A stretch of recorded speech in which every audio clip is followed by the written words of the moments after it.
Welcome to the Ironwood Gym. Today we're going to go over how to determine box height for box squats. And we're going to look at this in three different ways. First, we're going to look at different factors that determine box height. Second, we're going to look at it from a powerlifter's perspective and where a powerlifter should be setting that box to get what they need that will carry over to competition. And the third, we're going to look at it from a strength coach's perspective and how they would go about determining box height that they would want for their teams. And that would be, for a strength coach, really more working in a team setting such as the college level, the high school level, or even in a private facility if you're working with a team or working with a group of athletes at one time. So, starting off, let's look at the factors that would determine box height. And it's really easy just to say, well, this athlete is 6 feet tall and this athlete is 6 feet tall, so they must need the same height box. And there's a chance that they do need the same height box, but I'd say that there's a better chance that they need a different height box. So some of the things that you would have to consider, and this doesn't mean you need to take measurements on all this stuff. Just understand that there are different factors that would determine or would dictate that two different athletes of the same height would need a different height box. So first one that I would look at is leg length. Just because two athletes are the same height does not mean that they have the same length legs. One athlete may have long legs and a short torso. The other athlete may have short legs and a long torso. The athlete with the shorter legs will probably need a lower box than the athlete with the longer legs, even though they're the same height. Another thing to look at would be proportions, leg proportions. So how is the lower leg proportion to the upper leg?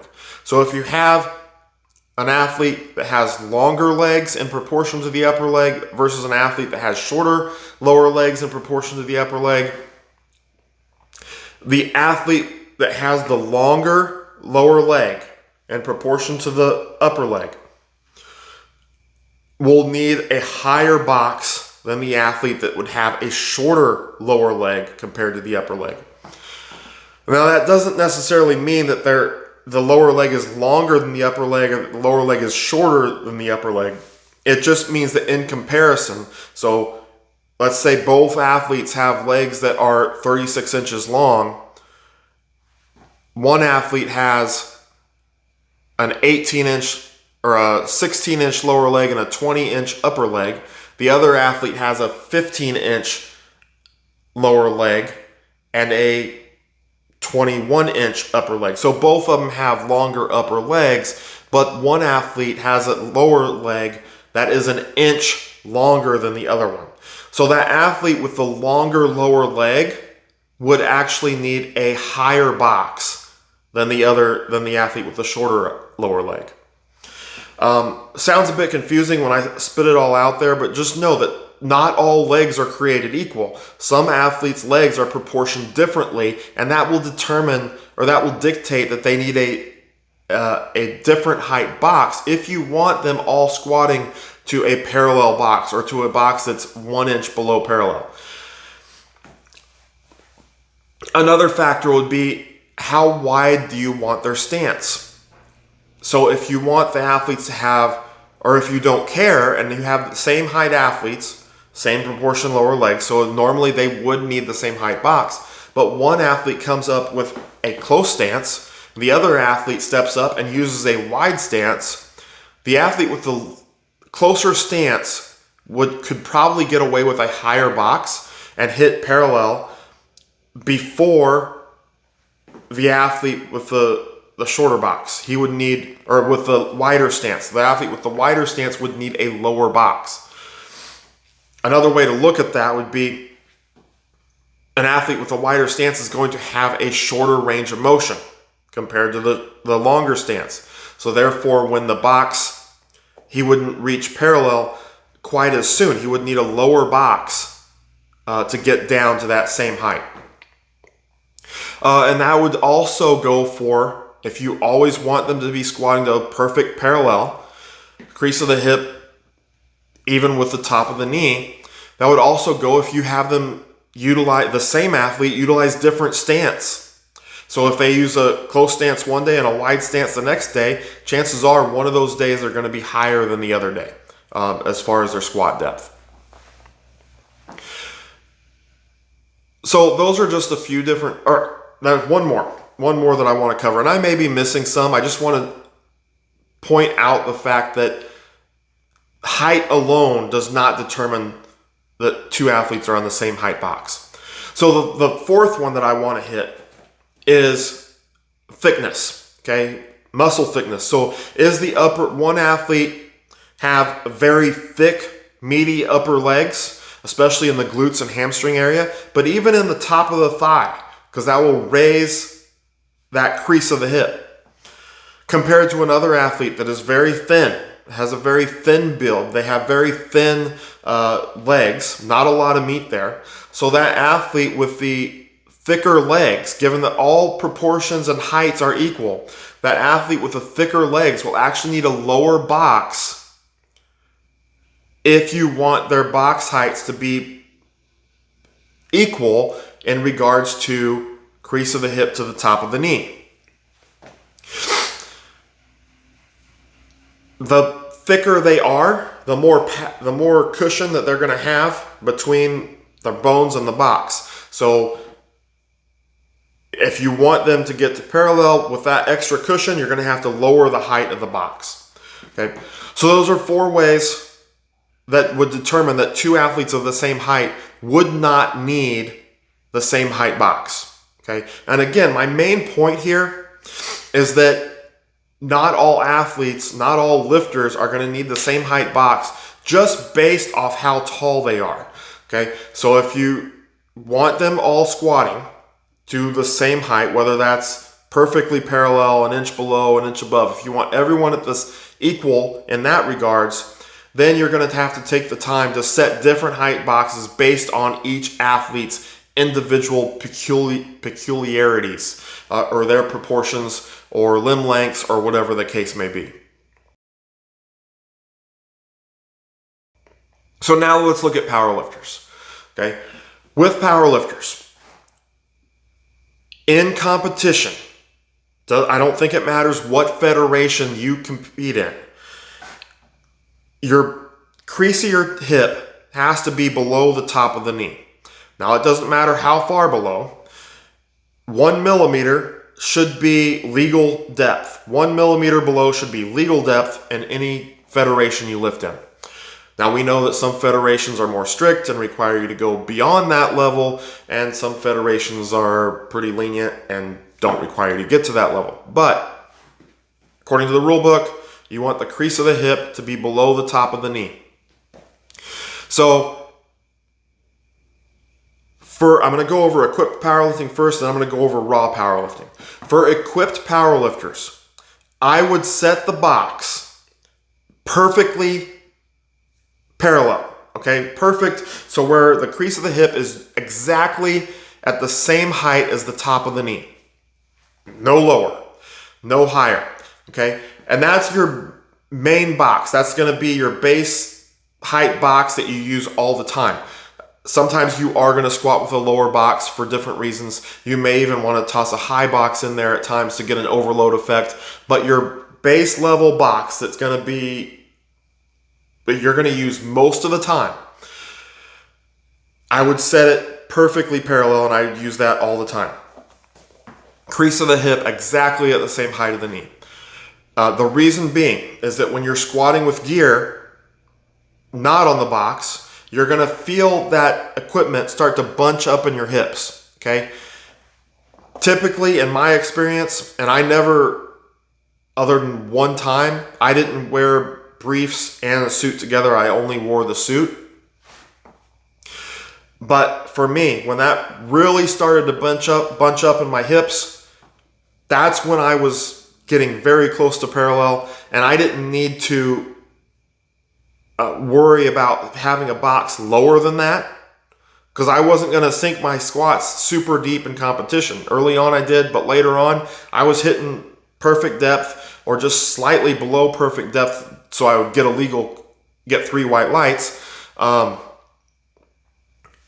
that's all I needed to get. I didn't need to get super low. So I set my box height accordingly. So I would get used to that feel. So I knew exactly where I was every single time. Now with raw powerlifters, one of the things that I think causes problems with the box squats to their raw free squat without the box is that they set the boxes too high. They try to set it exactly at parallel. Well, the problem with that is their brain gets that feeling of when they actually make contact with the box. Now, if they just touch the box and stop and pause and then come back up, that should get them a good depth. It's perfectly at parallel. But if they actually sit on the box and compress, let their glutes release, and they actually put pressure on the box, they're actually making contact with the box before they get to parallel, and then they're sinking to parallel. Okay, they sink and their muscle tissue compresses as their weight releases or pushes them onto the box. Therefore, for a raw powerlifter, I would set the depth of the box a 1/2 inch to 1 inch below that perfect depth. That way, when they're making contact with the box, they're actually getting to the correct height. And then, as they compress, they'll actually be a little bit below parallel. But if you set it at the correct height, their brain triggers as soon as they make contact with that box. This is the height I should be at, not the compressed height. So then when they take the box away, they're stopping where they would normally make contact with the box, not when they actually compress. So again, therefore, I would set the box 1/2 inch to 1 inch low so that the brain gets used to feeling their height when they're actually at parallel before they compress. Okay, because if you without the box there, if you took the box away, okay, when you got to that height and you released your glutes, and there's no box, you're going to fall on the floor. So your brain actually wants to stop you when it has that feeling of where the box normally is. I hope that makes sense. If it doesn't, please leave a question in the comments. I'll try to write it out. Maybe I can write it better than I can say it. All right, for athletes working in a team setting, the strength coach working in the team setting, you have to determine what you want out of the box squat, okay? Because that will determine what you're going to do and how you set your box heights. Maybe you don't believe in going below parallel. Then you're going to want to set the box height for every athlete at or just a little bit above parallel. Maybe you want them to be below parallel. Okay, then you need to set the height for every athlete on that team so it's where you want them below parallel. Or maybe you're a coach that doesn't care about that. And I've heard of coaches putting everyone at the same height box, getting the boxes, the adjustable box squats, and duct taping the pin so you cannot adjust the box, and just making everyone squat at the same height. For me, that is not what I wanted, because that meant I wanted to know what the athletes were getting out of that. So I would set the box height individually for each athlete. It does create a little bit of a problem where you have to really get the athletes to buy in and to actually set the correct box height every time they come up to squat. Meaning if there's 3 athletes on a rack and they all have different box heights, they all need to either throw a mat on there, a plate on there, whatever the case may be, for each athlete so that they're utilizing the correct box height. And that's something that you would have to determine. Do you want them all in the same height box because you don't want them taking the time or messing up the box height by not changing it? Or do you want to get out of that box squat, or get out of the box squat what you want from a certain depth? if that's the case, then you have to individually set the box height for each athlete. It really doesn't take that much time. You can kind of do it on the fly, get it written down, put it on the athlete's workout sheet or whatever so that they remember it every time they come in. Excuse me. But that's what you have to determine. And once you get that going, if you want every athlete to be at perfectly parallel, you need to get them set so that they are at perfectly parallel, or an inch below, or 2 inches below, or a little bit high if you don't believe in squatting deep. All right, so there you have it. Those are the factors that you should be looking at as far as, setting the box, or where you should be setting the box if you're working with powerlifters or whether you're working with athletes. Again, there's a number of different factors in there, and I can't give you the perfect answer, but those are the things that I discuss are the things that you should at least have in your mind when you're trying to determine what height box you should be utilizing for your team or for an athlete or a lifter or whatever the case may be. Until next time, always be in the pursuit of strength.